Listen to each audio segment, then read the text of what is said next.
কেবল connection ছাড়া একটা router থেকে অন্য আরেকটা রাউটারে কিভাবে ইন্টারনেট সেবা ব্যবহার করতে হয়।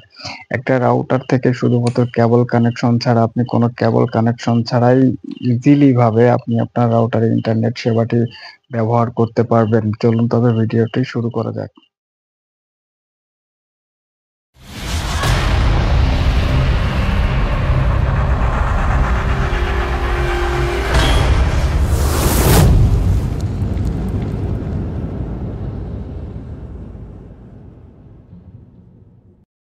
কেবল কানেকশন ছাড়া কিভাবে ওয়াইফাই চালাবেন? এর জন্য আপনাকে দুটো রাউটারের প্রয়োজন হবে। একটা হচ্ছে প্রাইমারি রাউটার, একটা হচ্ছে সেকেন্ডারি রাউটার। প্রাইমারি রাউটারে আপনার ইন্টারনেট সংযোগ থাকতে হবে, আর সেকেন্ডারি যে রাউটার আছে ওটায় কোনো ইন্টারনেট সংযোগ থাকার প্রয়োজন নেই। আপনি চাইলে আপনার প্রাইমারি রাউটার থেকে সেকেন্ডারি রাউটারে ইন্টারনেট সেবাটি পেতে পারেন। শুধুমাত্র কেবল কানেকশন ছাড়াই কি করে ইন্টারনেট সেবাটি চালাবেন সেই প্রসেসটা আজকে আমি আপনাদের এই ভিডিওর মাধ্যমে দেখিয়ে দেবো কিভাবে কেবল কানেকশন ছাড়া আপনি আপনার ইন্টারনেট সেবাটা চালাবেন, একটা রাউটার থেকে আরেকটা রাউটারে কানেকশন দিয়ে চালাবেন, অর্থাৎ রিপিটার মোডে চালাবেন। তো প্রথমে আমাদের কি করতে হবে? প্রাইমারি রাউটারে আমাদের কোনো কাজ করতে হবে না, আমাদের যেহেতু কাজ করতে হবে সম্পূর্ণ সেকেন্ডারি রাউটারে কাজ করতে হবে। তো আমি প্রথমে কি করব, প্রথমে সেকেন্ডারি রাউটারে কানেকশন দিয়ে দেবো। তো কানেকশন দেওয়া হয়ে গেলে আপনি দেখতে পাচ্ছেন আমার প্রাইমারি সেকেন্ডারি রাউটারে কানেকশন হয়ে গেছে। এখন আমার যে কাজ করতে হবে সেকেন্ডারি রাউটারে কাজটা করতে হবে। তো আমি সর্বপ্রথমে কি করব, এই পিপি থেকে ডিএইচসিপি তে কানেকশন দিয়ে নেব। দেওয়ার পরে এখানে আমি আমার রাউটারে যে আপনাদের বোঝার সাথে নামটা চেঞ্জ করছি না, টেন্ডাই রাখতেছি। এখানে শুধুমাত্র কি করব, আমি আমার সেকেন্ডারি রাউটারে পাসওয়ার্ডটা দিব। আমি আমার রাউটারে পাসওয়ার্ডটা সেট করে নিচ্ছি। পাসওয়ার্ডটা সেট করা হয়ে গেলে ওকে দিয়ে দেবো। ওকে দেওয়া শেষ হয়ে গেলে এখান থেকে আমার রাউটারে কানেকশনটা চলে গিয়েছে। আমি আবার কি করব, কানেকশনটা দিয়ে নিব। তো আমি আমার কানেকশনটা দিয়ে নিচ্ছি, আপনারা আপনাদের কানেকশনটা অবশ্যই দিয়ে নেবেন পুনরায়। তো এই যে আমি আমার কানেকশনটা দিয়ে দিলাম।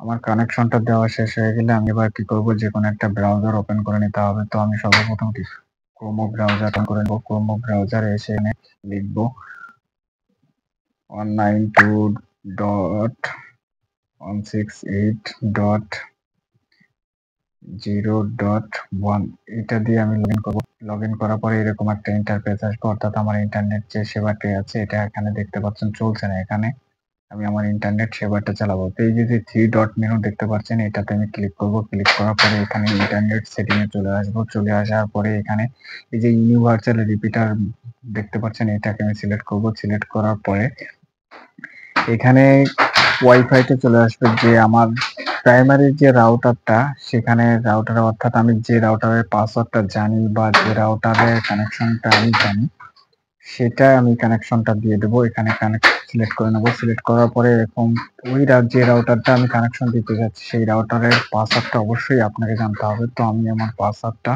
জানি, সেই পাসওয়ার্ডটা দিয়ে আমি কানেকশন দিচ্ছি। আপনারা যে রাউটার থেকে কানেকশনটা নেবেন ওই রাউটারটার পাসওয়ার্ডটা এখানে দিয়ে কানেক্ট করে দেবেন। কানেক্ট করে দেওয়ার পরে দেখবেন রিবুটিং হচ্ছে, অর্থাৎ রিস্টার্ট নিচ্ছে। রিস্টার্ট হয়ে গেলে আপনার কানেকশনটা ছেড়ে দিয়ে এখন আপনাকে কি করতে হবে, পুনরায় আপনার রাউটারে কানেকশনটা দিয়ে নিতে হবে। তো আমি আমার রাউটারে একটু সময় লাগছে রিবুট নিতে। তো রিবুট নেওয়া হয়ে গেলে আমি আমার কানেকশনটা দিয়ে দিব। তো আমার রিবুট নেওয়া শেষ, আমি এখন কানেকশনটা দিয়ে দিব। তো দেখবো যে আমার রাউটারটা চলছে কিনা। আমি কানেকশনটা দিয়ে দিলাম। তোমার কানেকশনটা দেখতে পাচ্ছেন যে এখানে আমার রাউটারে কানেকশনটা দিয়েছি। তো দেখতে পাচ্ছেন যে আমি আমার সেকেন্ডারি যে রাউটারটা এই রাউটারে কানেকশনটা দিচ্ছি। তো এবার দেখবো যে আমার ইন্টারনেট সেবাটা চলছে কিনা। তো তো দেখতে পাচ্ছি যে আমার ইন্টারনেট সেবাটা একদম ফুলফিল ভাবে চলছে।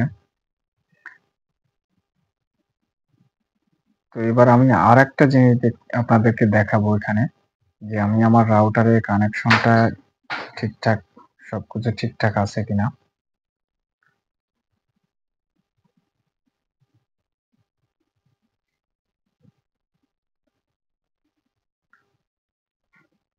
তো এখানে দেখতে পাচ্ছেন আমার রাউটারে কিন্তু কানেকশন আছে। আমার রাউটার, যদিও আমার রাউটারে এখানে 4টে কানেকশন দেখাচ্ছে, এটা কিন্তু আমার সেকেন্ডারি রাউটার ও প্রাইমারি রাউটার।